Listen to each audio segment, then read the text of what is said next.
kung mapapansin nga natin, ay sunod-sunod ngang dinala ng Honda Philippines ang mga upgraded version ng mga previous model nito dito sa Pilipinas, at buwan nga lang ang pagitan ay agad nitong sinundan ng bagong Airblade 160. Madami ang namangha dahil sa ginawang upgrade ng Honda, magmula 150cc na ginawang 160cc, at kung ang Honda Click 160 ay may smaller brother na 125cc, ganun din ang Airblade 160, dahil meron naman itong little brother na Honda Airblade 125, at ito ang pag-uusapan natin for today's video. Welcome ulit sa ating panibagong video. Bago tayo magpatuloy, kung bago ka pa lang sa channel ko ay huwag kalimutan na mag-subscribe. Pakihit na rin ang notification bell icon para lagi kang updated sa ating mga bagong video upload. Isama mo na rin pindutin ang like button bilang suporta sa ating munting channel, at huwag din kalimutang i-follow ang ating Facebook page. At sa mga nakasubscribe na, maraming salamat sa walang sawang pagsuporta. Ang Honda Airblade 125 ay inilabas sa bansang Vietnam taong 2020, at 3 taon na itong namamayagpag sa kanilang bansa.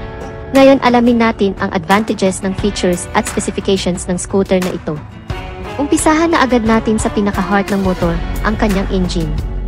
Ang bagong Honda Airblade ay mayroong 125 cubic centimeter na engine displacement, single cylinder, single overhead cam, 4-stroke, at ito ay equipped with ESP Plus engine o Enhanced Smart Power Plus, therefore ito ay naka 4 valves. Mas ahead ito compare sa Honda Click 125 na meron lamang 2 valves at ESP. Mapunta naman tayo sa kanyang engine performance. Ang Honda Airblade 125 ay kayang mag-produce ng maximum power na 11.6 horsepower at 8,500 RPM, at nakakapagbigay naman ito ng maximum torque na 11.3 Nm at 6,500 RPM.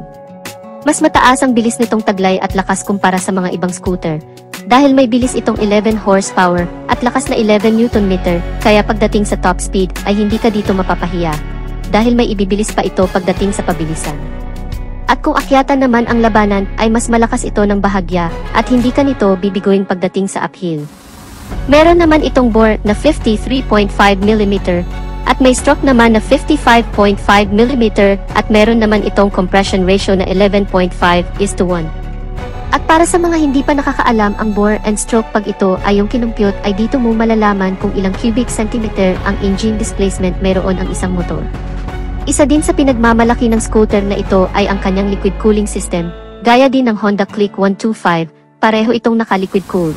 Malaking advantage ito ng Honda Airblade kumpara sa ibang mga scooter, gaya ng Suzuki at Yamaha na naka-air-cooled pa lamang pagdating sa kanilang 125cc segment, kaya panalong-panalo ka sa Airblade 125, dahil naka-liquid cooled na ito, at kahit saan ka man magpunta, malapit man o malayo, ay makakasigurado ka na always in proper good condition palagi ang engine ng scooter.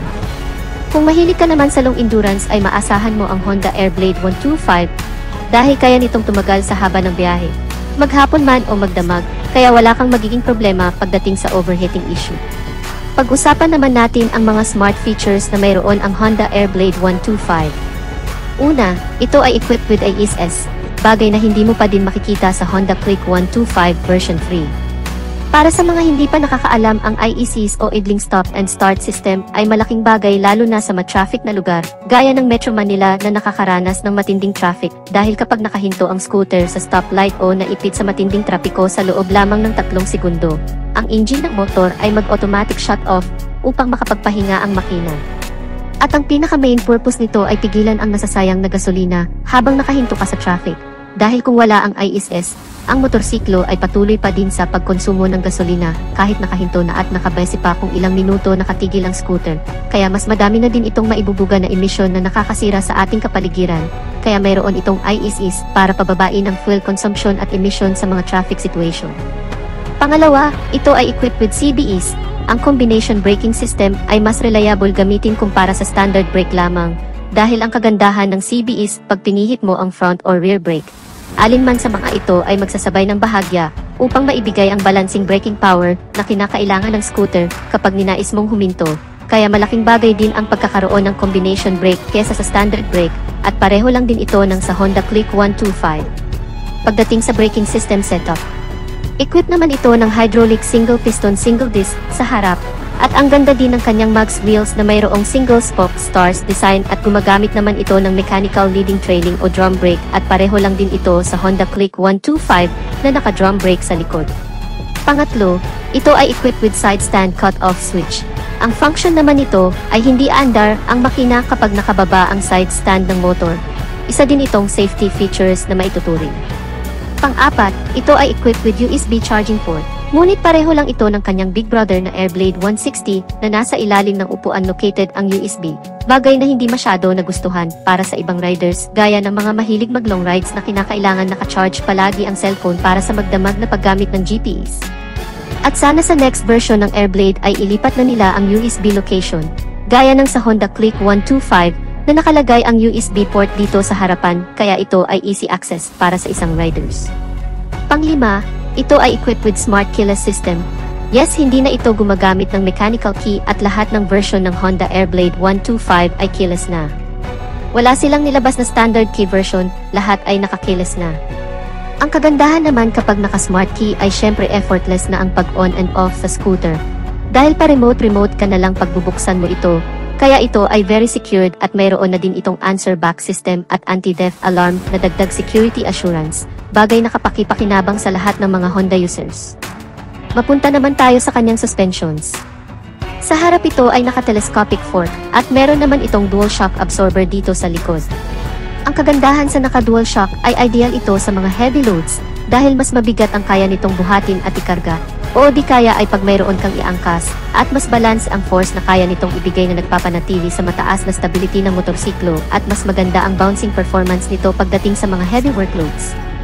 Meron naman itong fully digital dashboard na very detailed at lahat ng information ay makikita mo dito.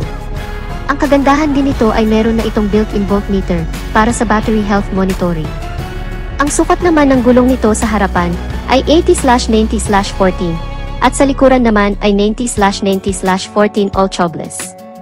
Pagdating naman sa lighting system magmula headlight, daytime running light, tail light, at turn signal lights ay naka-full LED na lahat. Meron naman itong fuel tank capacity na 4.4 liters at ang kagandahan ng kanyang fuel tank ay nasa harapan kaya less hassle na din dahil hindi mo na kailangan buksan ang upuan para magpagasolina.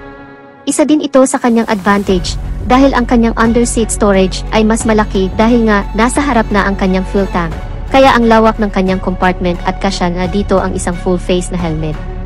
Meron naman itong fuel consumption na 50 km per liter. Very user-friendly naman ang kanyang ground clearance na merong 141 mm at meron naman itong seat height na 775 mm, kaya swak ito sa height ng mga Asian na may average height lamang. Therefore, kayang-kaya itong i-maniobra ng 5'2" ang height pataas, at kung usapang top speed naman, base sa mga Vietnamese users, ito ay umaabot ng 115 km per hour. May bigat naman itong 113 kilograms. Last but not the least, ang bagong Honda Airblade 125 ay nagkakahalaga sa Vietnam ng 41,324,727 Vietnamese dong. At kung i-convert naman sa Philippine peso ito ay nagkakahalaga ng 97,000 pesos mahigit. Sa ngayon ay wala pa tayong solidong basihan kung dadalhin ba ni Honda ang bagong Honda Airblade 125 dito sa Pilipinas. Sana nga ay dumating ang araw na dalhin nila ito dito sa ating bansa. Since ang Vietnam ay part ng Asian country at kapitbahay lang ng Pilipinas ay maaari itong dalhin pagdating ng takdang panahon.